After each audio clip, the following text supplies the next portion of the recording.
दोस्तों ये मूवी एक रियल लाइफ स्टोरी पर बेस्ड है जो सच में वर्ल्ड वॉर 2 के दौरान घटी घटना को दर्शाती है, जिस पर एक किताब भी लिखी गई थी और उसी किताब पर इस फिल्म को बनाया गया है। So with all that said, चलिए जल्दी से स्टार्ट करते हैं हम इस अमेजिंग मूवी की कहानी को। Hollywood silver screen presenting the great escape. Movie start होती है वर्ल्ड वॉर 2 के समय से, जब जर्मनी पर हिटलर का राज था और लगभग बाकी सारी कंट्रीज जर्मनी के खिलाफ लड़ रही थी। उन्हीं में अमेरिकन और ब्रिटिशर्स भी जर्मनी के खिलाफ थे। अब इन लोगों के बीच जो भी वॉर्स होती थी, उनमें कई सारे ऑफिसर्स जर्मनी की कैद में आ जाते थे, जो हर समय जेल से भागने की कोशिश किया करते थे। इसीलिए जर्मन ऑफिसर्स ने तंग आकर एक ऐसी जेल बनाई जिसमें वो सभी इंग्लिश ऑफिसर्स को रखा जाएगा, जो आज से पहले कई बार जेल से भागने की कोशिश कर चुके हैं, ताकि उनको एक ही जगह पर निगरानी के लिए रखा जा सके। अब आगे फिल्म में सभी इंग्लिश ऑफिसर्स को वहाँ पर लाया जाता है, और मैं आपकी जानकारी के लिए बता दूं कि ये सभी ऑफिसर्स थे, ना कि नॉर्मल सोल्जर्स। इसीलिए ये लोग वॉरफील्ड में काफी ज्यादा इंटेलिजेंट थे। जिसके बाद इन सभी ऑफिसर्स के लीडर रैमसे को इस जेल का जर्मन इंचार्ज कर्नल ल्यूगर मिलने के लिए बुलाता है, जो रैमसे से कहता है कि तुम अपने ऑफिसर्स को यहाँ से ना भागने की सलाह दो। लेकिन इसके जवाब में रैमसे कहता है कि हम ऑफिसर्स हैं और दुश्मन कंट्री के अंदर नहीं रह सकते, इसीलिए यहाँ से भागने का तो हमारा मकसद रहेगा ही। अब इस बात को सुनकर ल्यूगर खुश नहीं होता। वो बोलता है कि यहाँ पर कई ऐसे ऑफिसर्स लाए गए हैं जो 17 बार भागने की कोशिश कर चुके हैं, इसीलिए सभी ऐसे ऑफिसर्स को एक जगह जेल में डाल दिया गया है, जहाँ सभी को सारी फैसिलिटीज दी गई है, अच्छे खाने से लेकर स्पोर्ट्स, लाइब्रेरी और गार्डनिंग। इसीलिए मैं चाहूंगा कि अब ऑफिसर्स यहाँ से ना भागे। जिसके बाद हम सभी ऑफिसर्स को देखते हैं जो अपने अपने तरीके लगाकर यहाँ से भागने की शुरुआत कर देते हैं। पहले हम एक ऑफिसर को देखते हैं जो दो लोगों में झगड़ा लगाकर सबको डिस्ट्रैक्ट कर देता है और रशियन कैदियों के बीच में जाकर छुप जाता है, ताकि जब रशियन कैदी बाहर पेड़ काटने जाए तो वो उनके साथ बाहर चला जाए। वहीं कुछ ऑफिसर्स भूसे की गाड़ी में छुप जाते हैं ताकि वो उसके सहारे बाहर चले जाए। लेकिन यहाँ पर एक बहुत खतरनाक रूल होता है, जो कि ये था कि अगर कोई जेल के बॉर्डर यानी फेंस को पार करने की कोशिश करेगा या उसके पास आएगा तो उसको वहीं पर गोली मार दी जाएगी। अब सभी ऑफिसर्स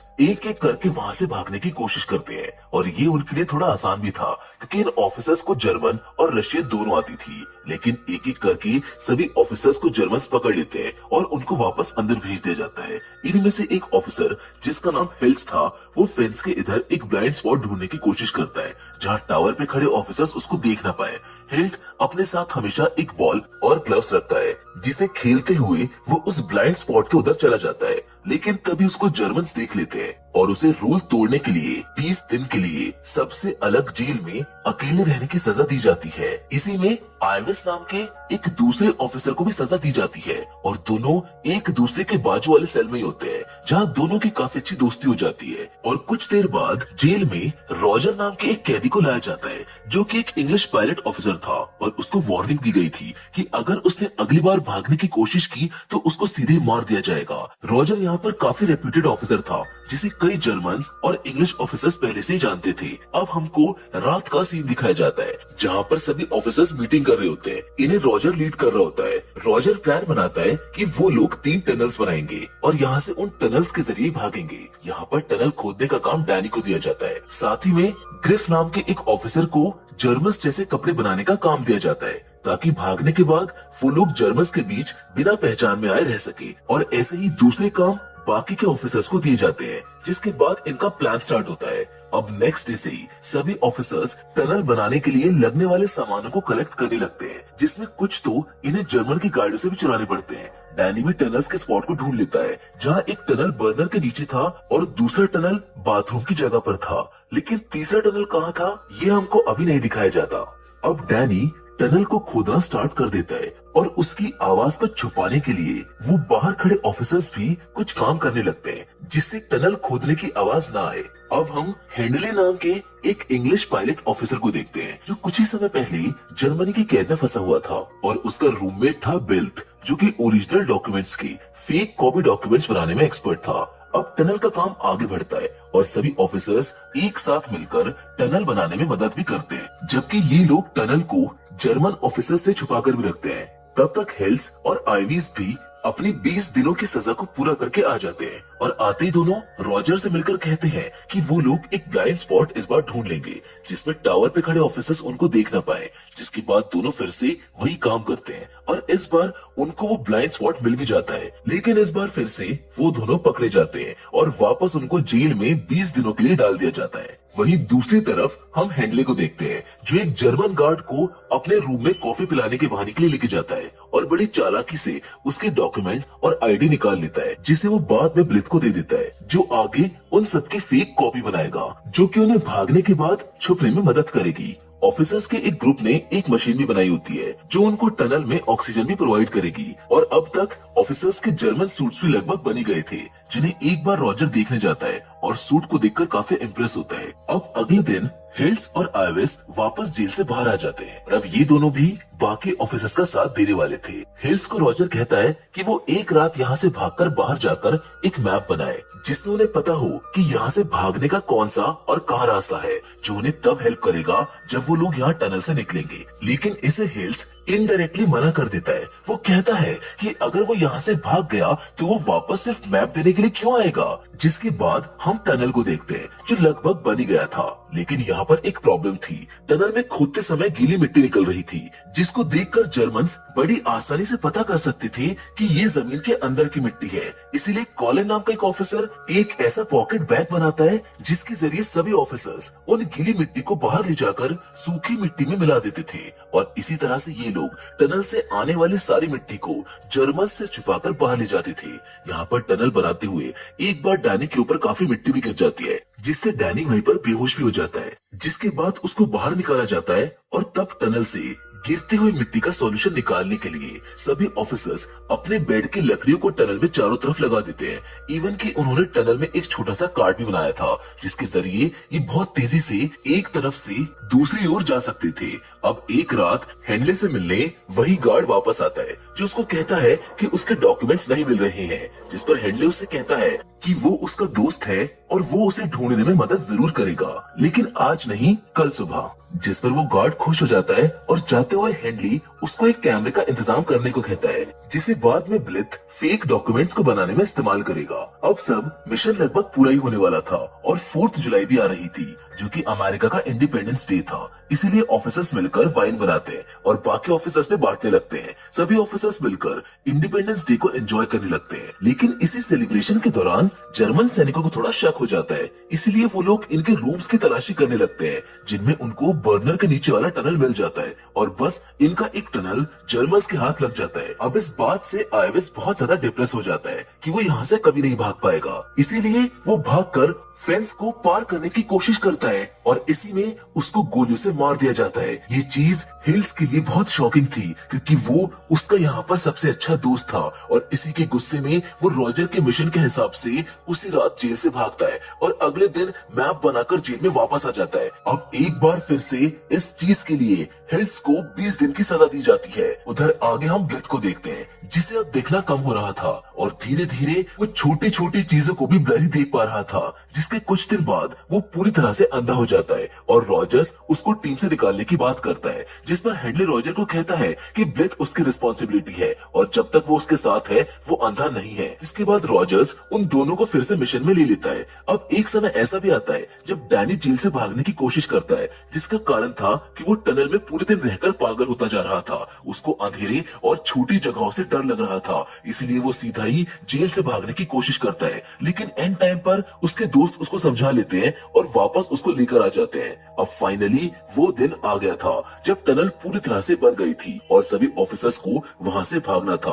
अब रात के समय सभी ऑफिसर्स एक ही घर में आते हैं और लगभग 250 ऑफिसर्स को आज रात यहाँ से भागना था। अब एक एक करके सभी ऑफिसर्स टनल के थ्रू जाने लगते हैं, जिसमें सबसे पहले हिल्स जाता है और आगे जाकर वो देखता है कि उन लोग का टनल जहाँ पर खुल रहा है वो जंगल से थोड़ी दूरी पर ही है, यानी कि उन्हें उस बीच जर्मन ऑफिसर्स देख सकते हैं। अब वो दूरी लगभग 30 मीटर थी, इसीलिए हिल्स प्लान बनाता है और 30 मीटर की एक रस्सी मंगाकर पहले खुद जंगल में जाता है और जब लाइट्स जंगल की तरफ ना रहे तब रस्सी को हिलाकर वो बाकी ऑफिसर्स को आने का इशारा करता है और एक एक करके बाकी सभी दूसरे ऑफिसर्स वहाँ पर जाने लगते हैं। यहाँ पर डैनी का डर अभी भी उस पर हावी होता है और बीच में अंधेरा होने की वजह से वो टनल से जाने से मना कर देता है, लेकिन बाद में सबके मनाने के बाद वो भी टनल से बाहर निकल आता है। अब ऐसे जब हेंडले और ब्लिथ वहाँ से निकलते हैं तो नेक्स्ट ऑफिसर के निकलने के वक्त वो ऑफिसर गिर जाता है और उसको जर्मन ऑफिसर्स पकड़ लेते हैं। तभी पूरे जेल में अलार्म बज जाते हैं और जर्मन ऑफिसर्स उस टनल वाले घर में आ जाते हैं, जिसके बाद ये प्लान वहीं पर फेल हो जाता है। अब यहाँ पर 250 ऑफिसर्स को बाहर जाना था, लेकिन सिर्फ 76 ऑफिसर्स ही भाग पाते हैं। इसीलिए नेक्स्ट डे जर्मन उन सभी 76 ऑफिसर्स को ढूंढने में लग जाते हैं और हम देखते हैं कि सभी इंग्लिश ऑफिसर्स दो दो के ग्रुप में अलग हो जाते हैं ताकि वो एक साथ ना पकड़े जाए। रॉजर अपने साथी के साथ ट्रेन में ट्रैवल करने लगता है। हेनले ब्लिथ के साथ होता है, जबकि हिल्स एक रैंडम आदमी की बाइक चुराकर भागने लगता है और ऐसे सभी ऑफिसर्स कहीं न कहीं चले जाते हैं। यहाँ पर रॉजर, कॉलिन, हेनले और ब्लिथ एक ही ट्रेन में होते हैं, जहाँ जर्मन्स उनकी आईडी और टिकट चेक करने आते हैं, जिसमें रॉजर और कॉलिन तो बच जाते हैं क्योंकि उनके पास वो फेक डॉक्यूमेंट्स थे, लेकिन हेनले और ब्लिथ को ट्रेन से कूदना पड़ता है क्योंकि उनके पास वो फेक डॉक्यूमेंट्स नहीं थे और वो पकड़े जा सकते थे। यहाँ सभी ऑफिसर्स काफी समय तो जर्मन से बच जाते हैं, लेकिन एक एक करके सभी ऑफिसर्स फिर से पकड़े जाने भी लगते हैं। असल में जर्मनी की जो बेस्ट मिलिट्री फोर्स थी उन्हें इन ऑफिसर्स को पकड़ने के काम पर लगाया जाता है, जिसमें सबसे पहले कॉलिन को पकड़ते हुए उसकी जान चली जाती है। रॉजर्स भी काफी समय तक चालाकी से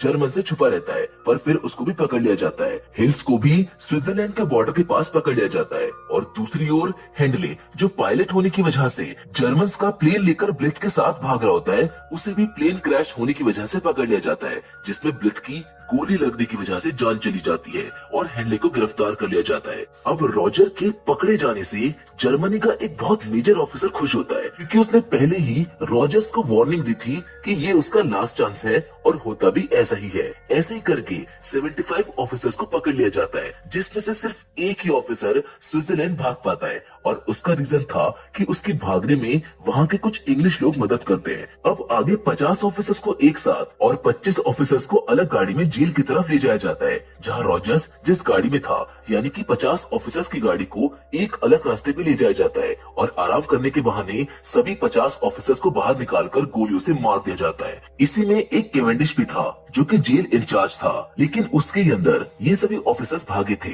इसीलिए उसको भी इनके साथ मार दिया जाता है। जबकि बचे हुए 25 ऑफिसर्स को कुछ नहीं किया जाता और उनको फिर से जेल में डाल दिया जाता है और इन्हीं में डैनी और हेंडले थे। अब जैसे ये खबर हायर ऑफिसर तक पहुंचती है कि 50 कैदियों को मार दिया गया है, तो वो बहुत ज्यादा गुस्सा हो जाते हैं, जिसका कारण कर्नल ल्यूगर बताता है कि ये सभी ऑफिसर्स भागने की कोशिश कर रहे थे, जो कि सबको पता था कि झूठ है, क्योंकि असल में तो ये कर्नल ल्यूगर का ही सबको मरवाने का प्लान था। अब लास्ट में हम हिल्स को देखते हैं, जिसे दूसरे जर्मन ऑफिसर्स जेल लेकर आते हैं और तभी 50 ऑफिसर्स की डेथ की न्यूज सबको सुनाई जाती है, जिससे वहाँ पर दुख का माहौल छा जाता है। जिसके बाद हिल्स को सबसे अलग अकेले जेल में डाल दिया जाता है, जहाँ पर वो अकेले ही अपने बेसबॉल के साथ खेलते हुए दिखता है, जिसके साथ ये फिल्म यहीं पर खत्म हो जाती है। वेल, ये दुर्भाग्य ही है कि जो वॉर प्रिजनर्स होते हैं उनको बहुत ज्यादा टॉर्चर किया जाता है, यहाँ तक कि कुछ देश तो मानवता की सारी सीमाओं को भी लांघ देते हैं। वेल, ये फिल्म कितनी एक्यूरेट है और इसकी कहानी कितनी सच है ये तो मैं आपको नहीं बता सकता, लेकिन ये टॉपिक सच में डिबेटेबल है, जिस पर आपकी क्या राय है आप हमको कमेंट करके जरूर बताइएगा। बाकी फिलहाल तो आज की वीडियो में बस इतना ही, लेकिन हम फिर से जरूर मिलेंगे और वो भी एक और नई इंटरेस्टिंग कहानी के साथ। लेकिन तब तक के लिए धन्यवाद।